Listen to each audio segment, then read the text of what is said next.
Thank you all for being here tonight, and let's start by opening with prayer. Heavenly Father, thank you for being with us tonight.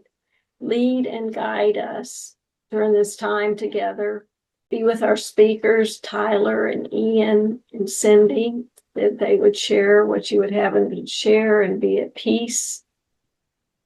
And lead and guide us all as we ask questions and comments and share our experience as well.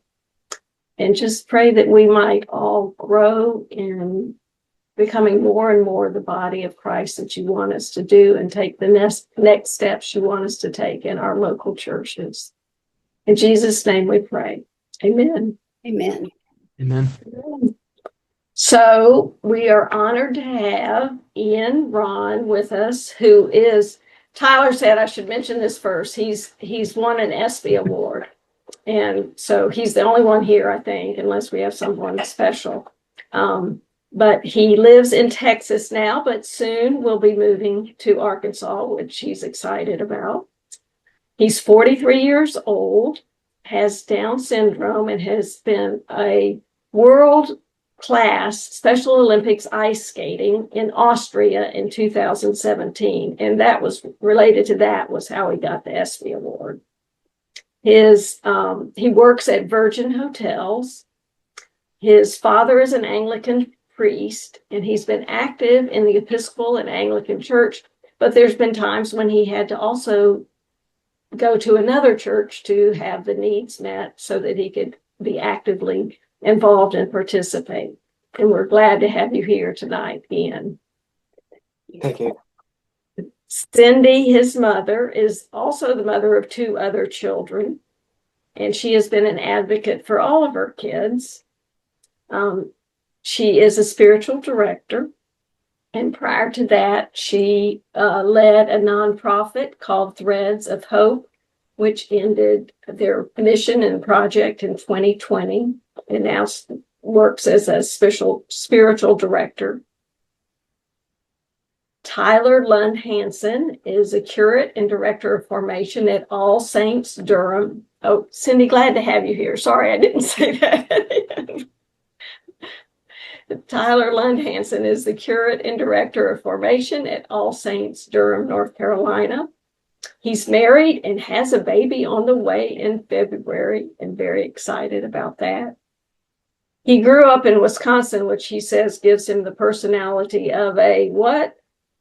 Golden Retriever. Christopher is a fellow Midwesterner, so he can probably attest to that. Okay. True story. Okay, thank you. I'm happy you could back me up on that. Okay, good. And he wanted to point out that he has never won an ESPY award. So, Yeah, not yet. not yet. There you go. Yeah, clarify. So, well, Ian, I'm going to start with you and ask you a little bit about what you've learned about using buddies and mentors throughout your life. What are some important things that you want to share and ways that they've helped you? Mm-hmm. So when you want to talk about the ways when you got started, like at Shoreline Church, and there were people that came around you, what did that feel like?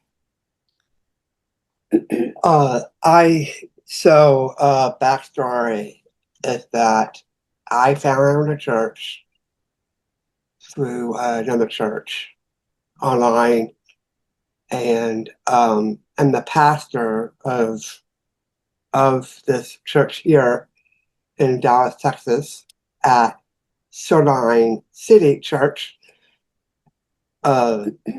said, "Hey, you in Dallas, we want you to be a part of their church." So that's the backstory. Okay. And you want to tell about the first day you got there and people came around you? Yeah. So my first day at Shoreline was on Easter Sunday morning, and they a lot of people came up to me and talked to me, and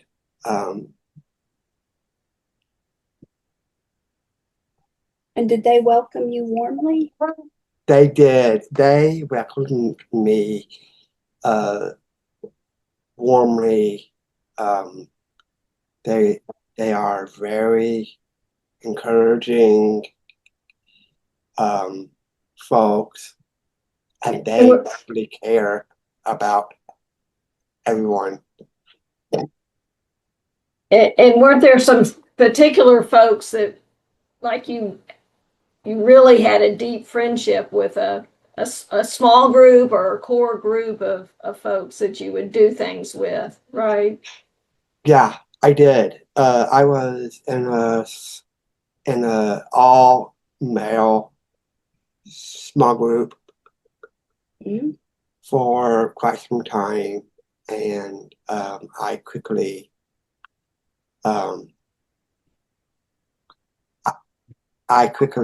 found friends who deeply care, who champion inclusion, Mm. and um, and and they help me in ways I have never imagined. You want to tell them how they immediately welcomed you and asked you if you'd be part of their serve team? Yeah, so I am now serving at Sunlight City Church on their welcome team. It's I'll have a sign that I'm holding, and welcoming in the community into our church. So he's the face at the front door. They have greeters outside holding signs that say you're welcome here. And Ian is one of the first faces that they encounter. And then he probably his favorite part of Sunday morning is when he gets there at 8:30. Okay, thank you for that. That's segue. All of our serve team members get there early to set the table for anyone who comes to Shoreline, and we get there early and set up our church. But there's a time when you get into a circle, right? And what do you do in that time that makes you feel so included? So this group circle is called huddle. And what we do there is someone would bring a word. Prayer.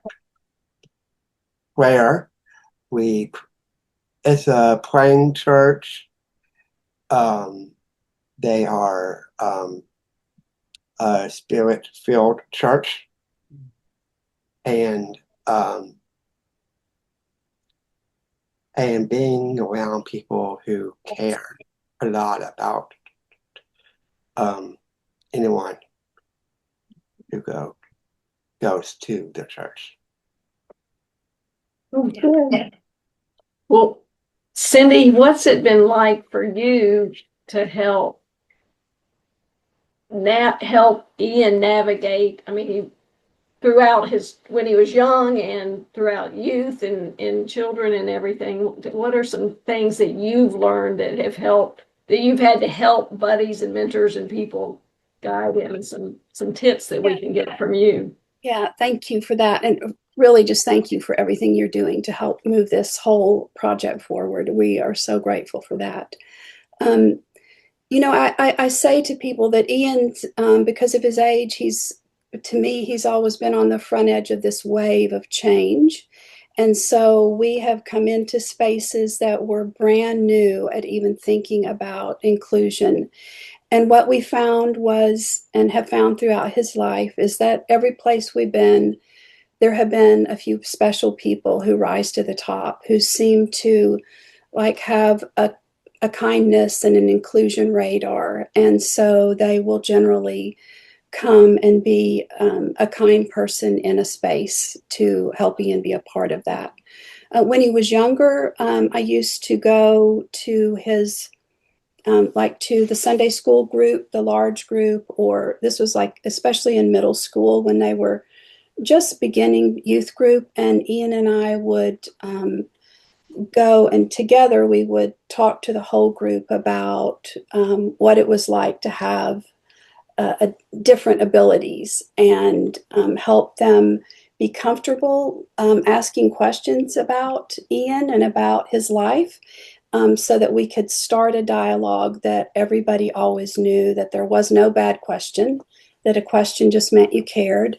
And that helped a lot in many spaces, because it taught people that conversation is welcome and wanted. And whenever we did that, we saw such a change in the way that, especially the way that the kids were able to interact. It seemed like, if I could say, like, if their shoulders were up because they didn't know what to do, their shoulders relaxed, and they could just realize Ian's just another person, and different, like all of us are different in some way or another. As he got older, it got a little more challenging, just because that's the nature of being a little bit older teenager. We continued on that same vein whenever it was possible. And then as an adult, people again would rise to the top, and we would find places and spaces that Ian could be a part of the church. Small groups have always been a challenge. I don't think I would say we've ever figured that one out. We always offered conversation for small groups, to come in, and that we would come talk to them on the front end. And it's just been an uncomfortable space that was not ever like fully embraced. So we haven't figured that one out yet, but that doesn't mean we quit trying. Well, good. Well, thanks. I love that. That there's no bad question, and just kind of helping people get familiar, because for a lot of people, I mean, you live with it day in and day out, and other people on this call live with it day in and out, but other people are like, I don't know what to do. And so putting them at ease. So I like the idea of people rising to the top, and glad to have those. So yes, in a little while, I'm going to open it up to ask about small groups, because there might be some others people on thing to see if they have any ideas of what's worked or what's not worked, or whatever. Ian, I know recently you went to a camp this summer. Camp Barnabas, and you want to tell us a little bit about that experience. Thank you for that segue, and that's helpful. So I went to a camp up in Purdy, Missouri, called Camp Barnabas, and my experience is that that they center everything on the gospel of Jesus Christ with everything we do. This camp is big. They have a gigantic pool. It's kind of like a resort style. And I experienced a lot of people who are cheerful, loud,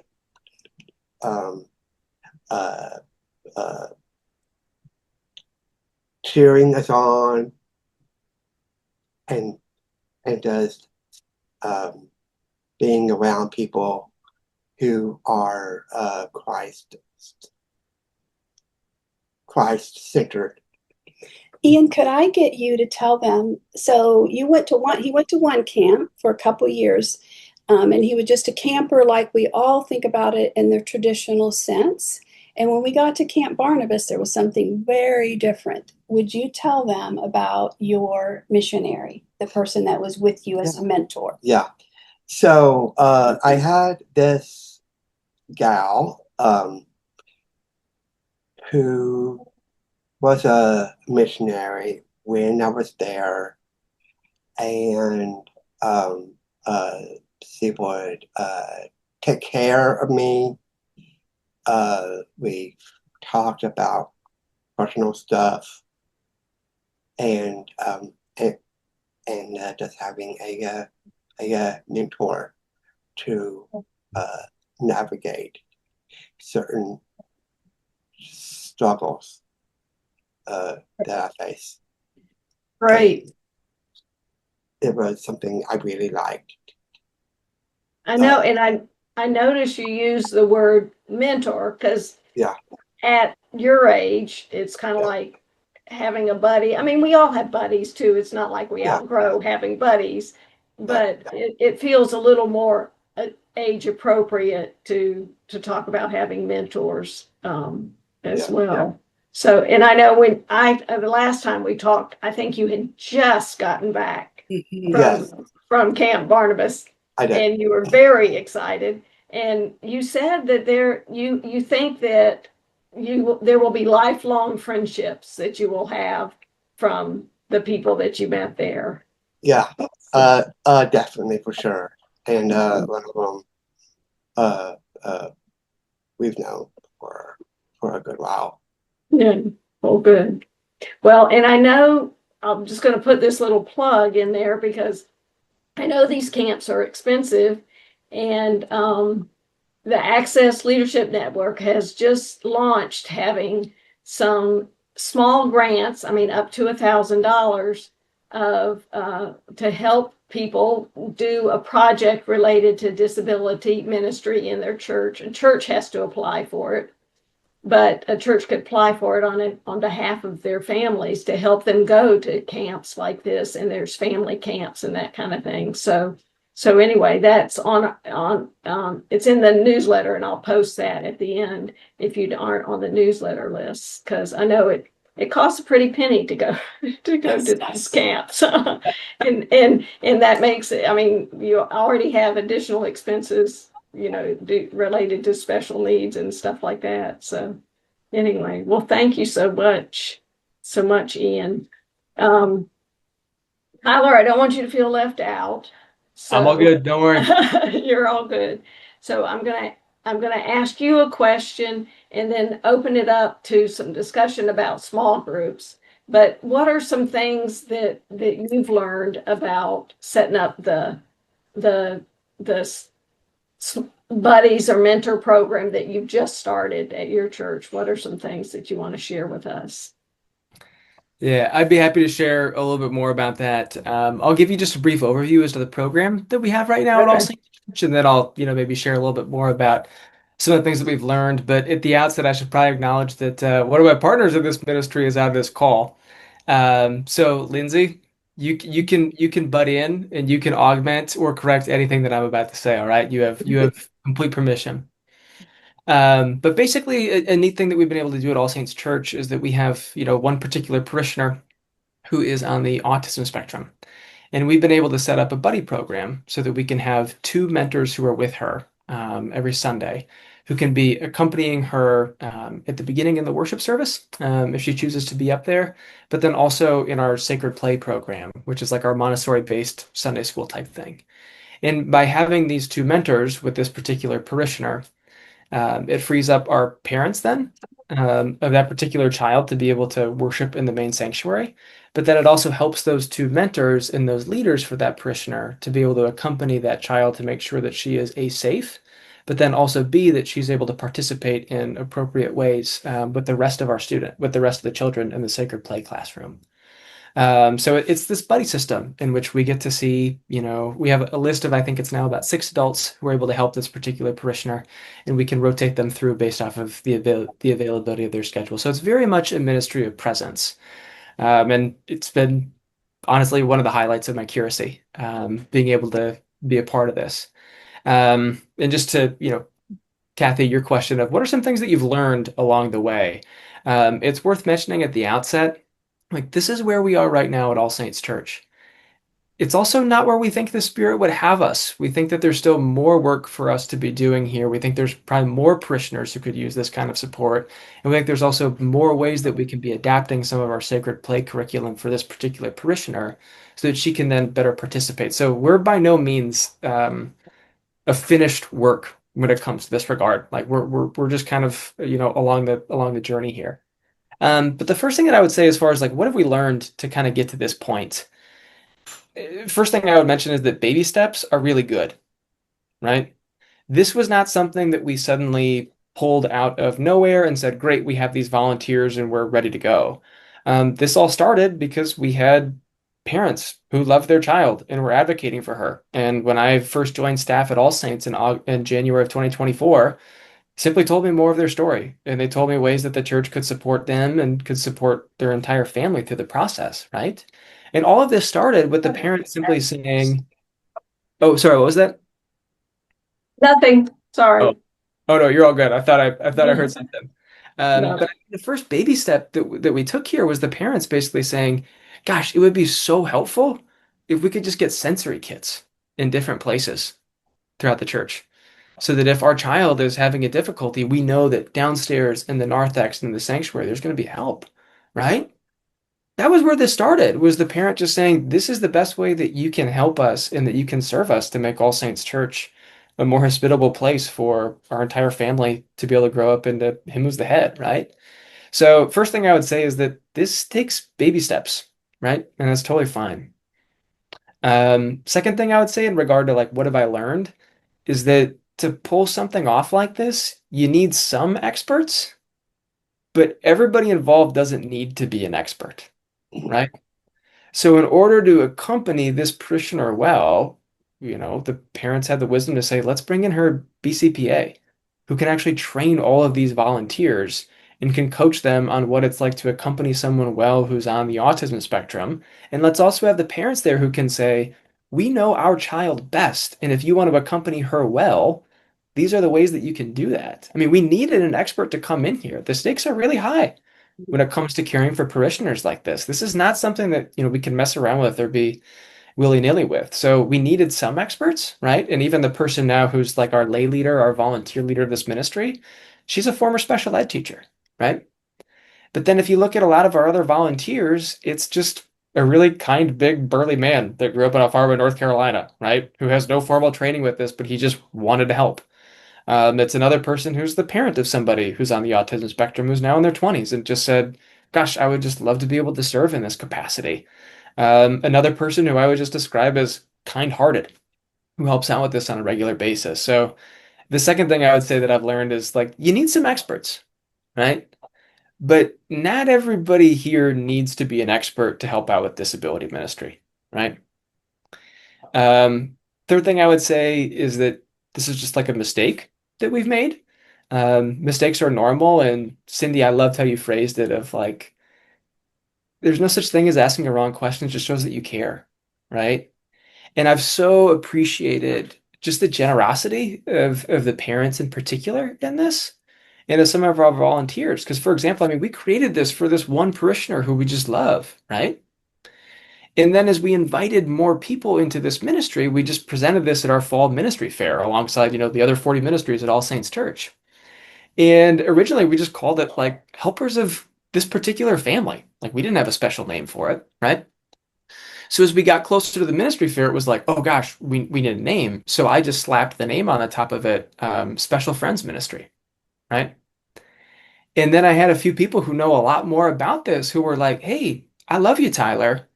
But sometimes that word, it's taking on connotations that I don't think you realize you're even trying to say, right? that can actually be a little bit offensive to some people in this community. And I love that the people who corrected me in that, right? Like they assumed the best. They gave me the benefit of the doubt. And as I'm sure you can imagine, my response was like, oh my goodness, I'm so sorry. That's the last thing I would ever want to communicate. And we just had these good-hearted people that said, what if we just called it the open arms ministry, right? We don't want this to be anything that sets up a barrier in anybody's way. And let's make sure that we're using language that's helpful. So I would just say, as far as like um, as far as a lesson I've learned the hard way, that's one of them. But I'm grateful for really, really kind-hearted people. And then I'll kind of stop here. We could open it up to some conversation here. But just another thing that I've learned is that there's no such thing as over communicating with a ministry like this, right? I mean, we're speaking about one parishioner in particular. But to pull this off on a regular basis, right, it requires the parents being in the loop, right? So I have a call with the dad every Thursday morning at 9 o'clock. It's become one of the highlights of my week. I get to touch base with the dad about, this ministry and about how his daughter's doing, but I also just get to touch base with him and his own life. I'm really grateful for that. So you got to communicate with the parents. You've got to communicate with the volunteers. You've got to communicate with the ministry team later. We have to communicate with our children's pastor, so that she can then adapt some of the curriculum and make sure that this is going to be a hospitable place for the 100 kids who are in our children's ministry, but also for this one particular parishioner. Way back when, it required us communicating well with the BCPA so that she could be getting us the resources that we needed. There's a lot of stakeholders at play here. And I think that, the other people who are involved in the ministry with me, they would say, like, yeah, you do have to communicate a lot, but there's really no such thing as over communication. And it's so worth it. It is so worth it. I mean, this whole ministry has just, and this one parishioner in particular has just really helped us as a congregation clarify our calling, right? I mean, like we're in the middle of the research triangle, right? We have the most PhDs per capita in America, right? Um, and this parishioner has just helped all of us realize, like, the mission of All Saints Church is not to be effective and dynamic and always growing in numbers. Like the mission of our church is to be the body of Christ, and it's to grow up into Him who's the head, right? In this particular parishioner that we've created this ministry for, she's a baptized member of our community, and we can't follow Jesus well unless if she's fully included in everything that we're doing. And yeah, and just as a priest, I'm 31, right? Like I'm young. I got to work as a youth pastor for like 5 years, but I'm relatively new to this. I mean, this parishioner has just taught me so much about what it means for us to be the church. Like my ecclesiology is so shaped by her. So I would just say, like, as I kind of wrap up some of my remarks, I've loved getting to be a part of this. So I hope that you hear more than anything else, just like the joy that it's given to this one staff member of getting to be a part. Great. Thank you, Tyler. I love you know, lots of the things that you said, but not everybody has to be an expert, but you do need some experts, and the parents are one of those experts, and the communication and how do we help, the language you used of accompanying them, and how can we do that well, and Cindy, and be hospitable and that kind of thing. So great. Is there anyone on the call that would like to share about navigating small groups? And then we'll go back and kind of have some more conversation with Cindy and Tyler. But I'm going to change the settings to show the gallery view. But is there anyone that would like to talk about how they've done small groups, or with special needs, or whatever? Anybody want to share ideas or something else that has sparked, when someone else was talking, that you would like to talk about?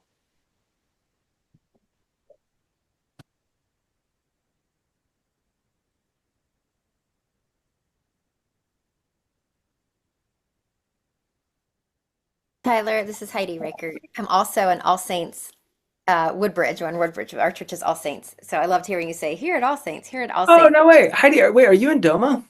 I am communications. I Oh, work okay, with the great. bishop. Oh, wonderful. Okay, do you know like Steve or Louise Brooks at all? Just as I far as like do. world. Absolutely. Oh, no way. Okay, their daughter is a good friend of ours. She and her husband were just over at our house for dinner last week. But I was like, wait a second. I think I know of that Yeah. church. Okay, sorry, keep Yeah. going. So great. Yeah, that's where the diocese offices are.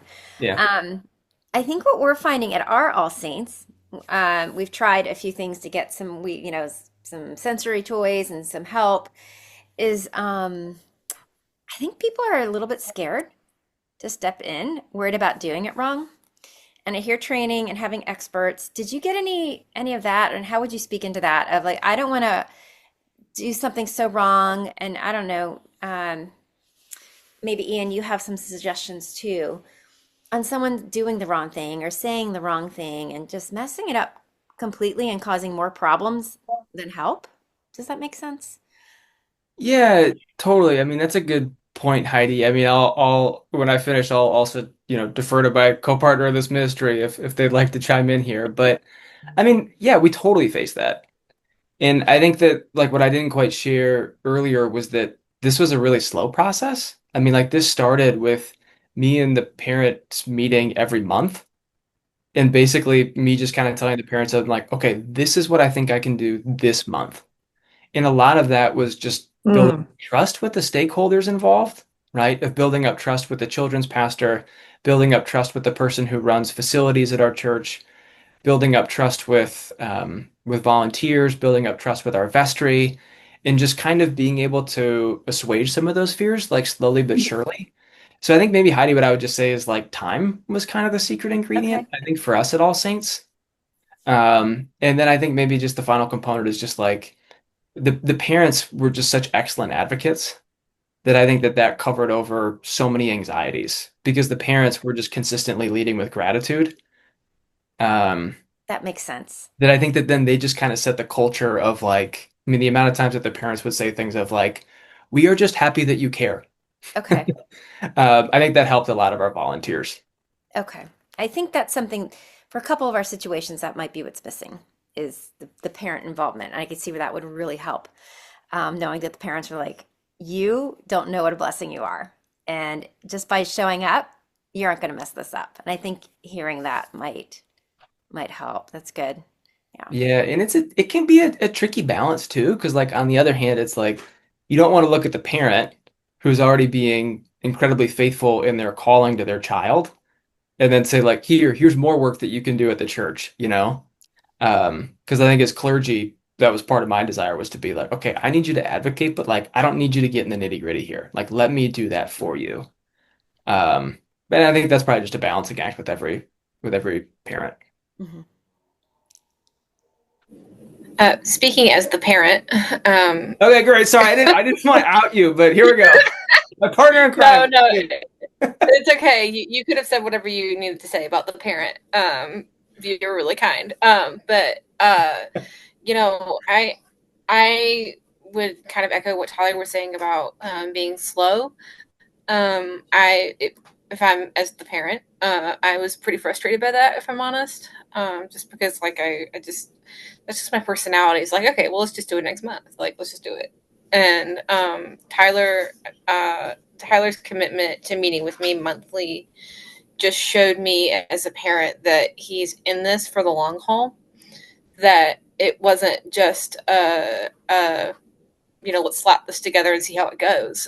He really wanted to do it right, and that helped me have a lot of trust in what he was doing. And also, we did bring in, so we see a family therapist who actually happened to be a Christian and wanted to help with us at our church, and volunteer. She actually came in and in person and trained that first batch of volunteers. Yeah. And that was just honestly, the most valuable thing, just as a parent, knowing that, we took safety very seriously. Just plug the next access uh, meeting for next month. But we took safety like really, really, really seriously. And I think what Tyler said about just we had so much gratitude, just that Tyler's willing to meet with us and talk with us, and it was just a blessing. And we said, if you can find one Sunday every quarter, we'd be happy, but the fact that he's found so many volunteers and so many volunteers sort of have reached out and said, hey, we want to help, but we don't know how. And so we felt like, okay, let's get you the training for this. Yeah. So we feel comfortable as parents leaving, our child with you. Does that make sense? Because we found that a lot of folks in the church wanted to help, but as parents, we didn't feel super comfortable. Like, I mean, that folks have just such a big heart, but I'm sorry to put this in this way, but like they don't know what they're signing up for. I just want folks to know up front what they were signing up for, if that makes sense. Yeah. And I think that clarity and that transparency has really helped. I don't know if you feel the same way, Tyler, but just gratitude all around, I think. Yeah. And now that Lindsay and I could be like, great, okay, Lindsay and I do get to work on this a ton. I think just even another like helpful thing from our experience is like I think that Lindsay and I both, as we've gotten to know each other, like we do a good job at staying in our respective lanes. Right, Lindsay? In the sense that it's like Lindsay is going to have a PhD in this stuff, right? Like Lindsay is smarter than me. Lindsay is more of like a big picture strategic thinker than I am, right? So pretty much every idea for this ministry has probably originally come from Lindsay, right? But then when it comes to like the detail side of things and when it comes to getting all the different stakeholders managed, then Lindsay has been like, okay, Tyler, that's totally your realm. Like you jump in there. And I think that's maybe just another thing that as you think about this, I think that's been a really helpful dynamic that Lindsay, Dan, and I have had over the last, year and a half or so. And having that partnership, and then it's a team too that you're helping to coordinate. And Cindy, I know, and Susanna, if you can chime in however you want, but what are some things, Cindy, that help you be at ease to send Ian into something or like to go to a new camp, and what are some things that help you feel at ease? Well, first of all, it's information about the what, where, who, when, and knowing the safety that they've thought about him in all different aspects before he arrives. And then open communication is lovely. Like when we picked Ian up from camp, he came back with a little notebook that each day of camp was in there, what he had done, who he had interacted with. We've never gotten anything like that before. And I thought, this is brilliant because it was all the information that I needed, but it was also a communication tool for Ian that he could look at a day and then remember what happened that day and be able to talk about it. So it triggered his imagination and memory. And I think, Tyler, you said you have a tool that you send home each Sunday? A communication? You talk every week. Not necessarily. Preparation. That's a good idea. I should do that, Cindy. The answer is no. I touch base with the volunteers, right? Yeah. When they're done with this parishioner, and then I touch base with the parents. With the dad on Thursdays. Yeah. But I would say that also, All Saints Durham is what, 300 people or something? So pretty much every Sunday, I also know if this parishioner has come through to receive Eucharist or not. And if the parishioner hasn't, then I usually know where she's going to be. And then, usually me or another one of our clergy can go and find her to bless her and be with her for a bit. So, yeah. That's a good growth area you're identifying, Cindy. No, it's a really good idea because my daughter is nonverbal, and so I can ask a volunteer how things went, but she can't tell me how things went. So that's a super good idea. We'll get together on that, Tyler. Yeah, totally. I'm like, wow, gosh, this is really helpful. We should definitely be doing this, Lindsay. Yeah. And you know, it had some check boxes on it so they could check off, you know, had a fun day and check off if anything happened that maybe where he, you know, got hurt or didn't like something. And then there was a section where they could write in something, something unique about the day. Yeah, making it manageable Yes, very to manageable. to report stuff. Yes. Yeah. Anything else? Susanna, I don't know if you can talk any or whatever, if you have any thoughts that you want to share. Well, first of all, I'd agree with Lindsay that having a kid who's nonverbal or very limited verbally, I mean, that really, I think, so one of my boys is highly verbal, one of my boys is not verbal at all. And so, like, just not being able to check in with my son and say, hey, he can now do thumbs up and things and tell me if he's had a good day, but to not know and not be able to hear from him how things went, it's a big thing. And it would be, I think, really helpful to have, yeah, that notebook communication just to Yes. say like things went pretty well or not, or here's where we had an issue, or I kind of had, so I'm divorced, and the boy's dad doesn't always take seriously their needs, and they attend a mega church in the area, and they decided that Simon, who's very social and wanting to be around people, should go to Sunday school. And they just sort of sent him into the Sunday school without any help and then I found out later that he escaped into the very large lobby that leads out to the parking lot that is, you know, where police officers are directing traffic because it's so busy. And after that, then they decided that someone needed to be with Simon all the time. The church did. I don't think, yeah.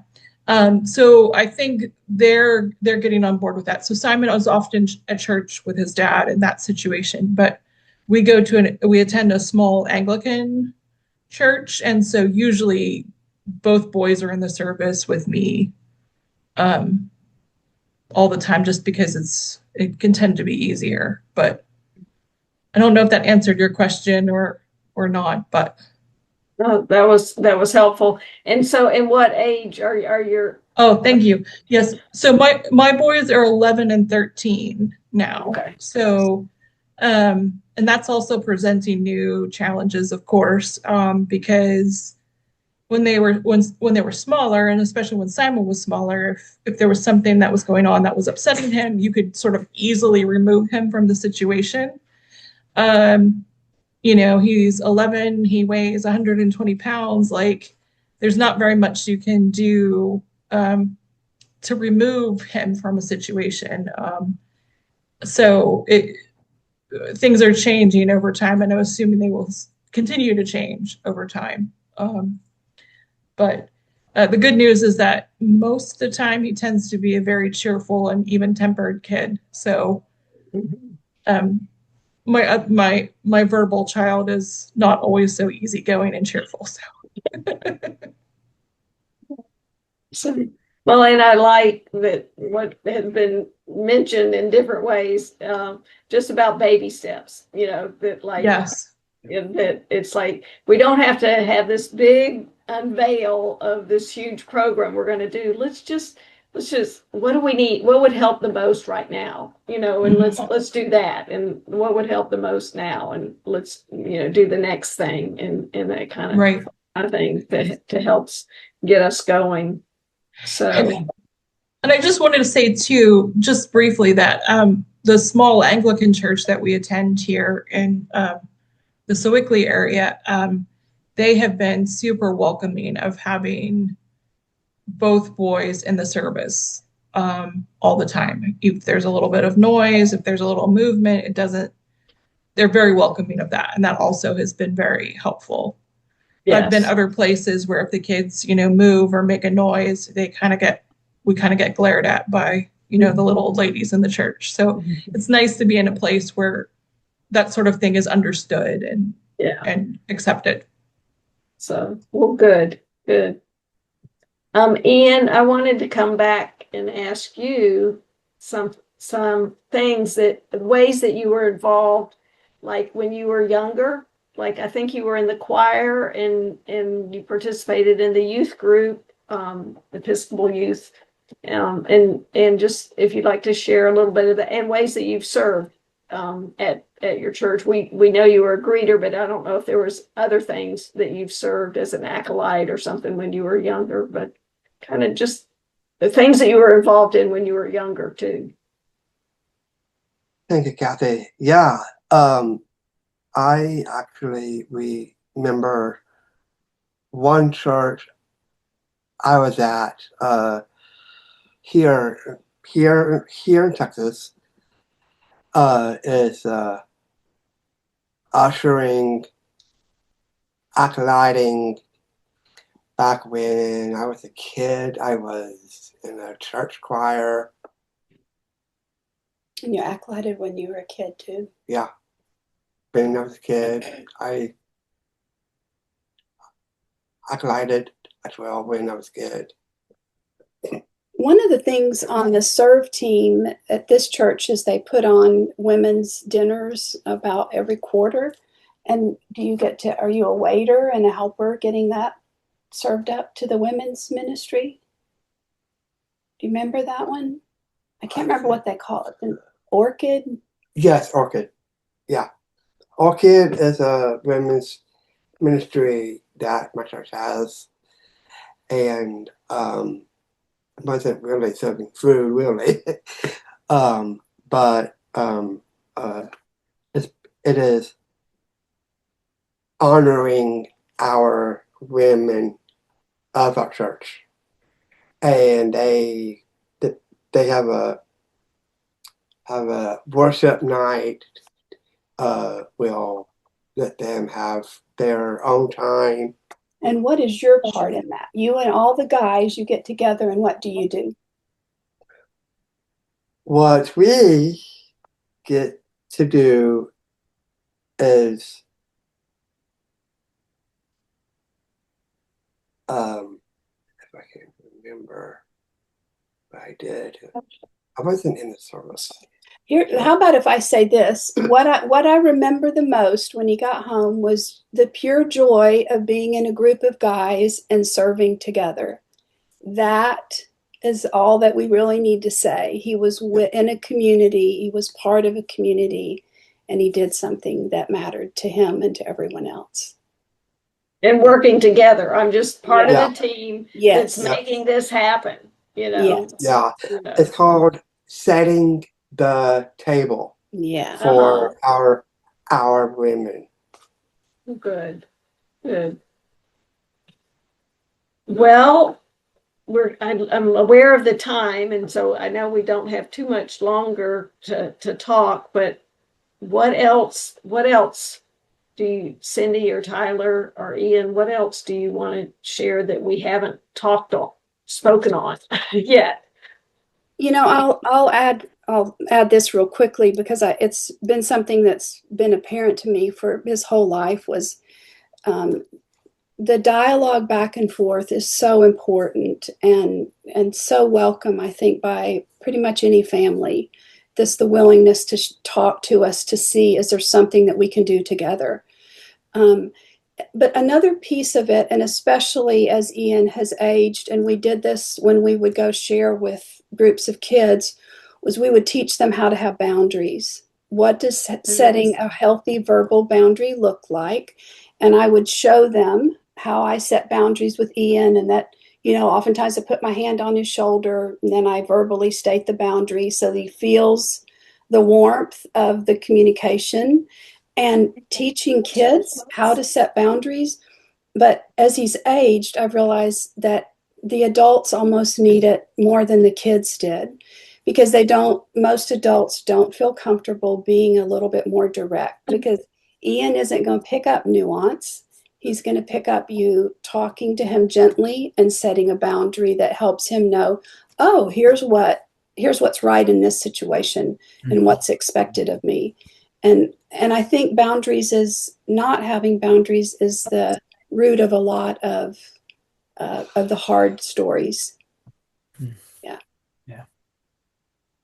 Thanks, Cindy. Yeah, I remember at New Wineskins 3 years ago, that was one of the topics that you all talked about, and that really helped me understand, that don't just go like, oh, well, it's okay this time, I'll let it slide, that this happened, that that is like, because he wouldn't pick up on the nuance of it, like you're saying, and say it's okay, but then let's make a pattern so we can have a sustainable mutual relationship.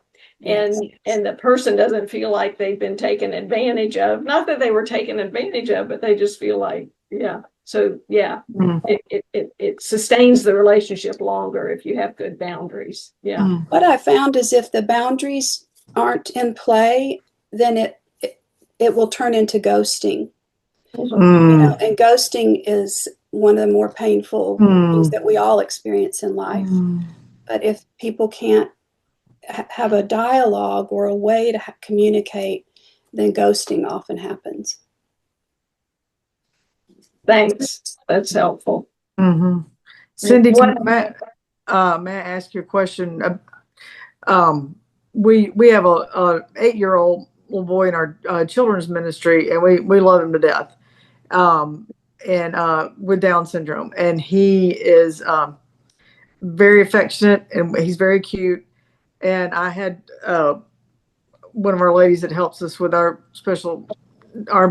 ministry say to me, who's had a long, she was like a state director with the special needs, and she said, we it's really cute right now, but when he gets older, it's not going to be so cute. And she said, you're like, and so I was like, well, we'll wait till he gets out of children's ministry, and then they can deal with it. Yeah, right. It's cute right now that you just took the whole bowl of candy, but it's not so cute when you're. In some ways, it's easier to address now when he's younger. Really? Okay. And you can role play in front of the kids, practicing how much hugging, and you get real specific, like you lean in and you touch your shoulders or you side hug, and role model with him, but let him see the role modeling with other children. And also teach him the verbal skills of, remember, we're only supposed to touch shoulders, or whatever it is that you're going to come up with. And then the kids disseminate the information for you. Okay. They'll tell, oh, remember, he's supposed to, or we're only supposed to do it this way, or this is the way that we care for each other. Yeah. That's good. Well, Ian, I remember meeting you at New Wineskins 3 years ago, and I just thought you were such a gentleman, and I saw you interact with others. And anyway, I just want to commend you on what a gentleman you are, and just listening to you talk about caring for the women in your parish you're just a blessing of the Lord to your church and everyone you meet, I know. Thank you so much. I'm so glad you honored me that way.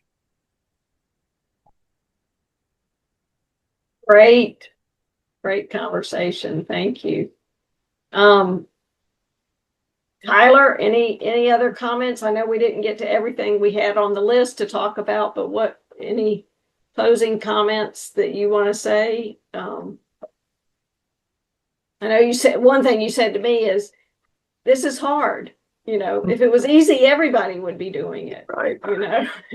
But take those baby steps, Yeah, I'm so sorry. My internet was cutting out. Were you speaking to me, Kathy? Yes, Tyler. Oh, I'm so sorry. I was picking up on context because I was like, I think she's talking to me, but I don't really know what I'm supposed to say right now.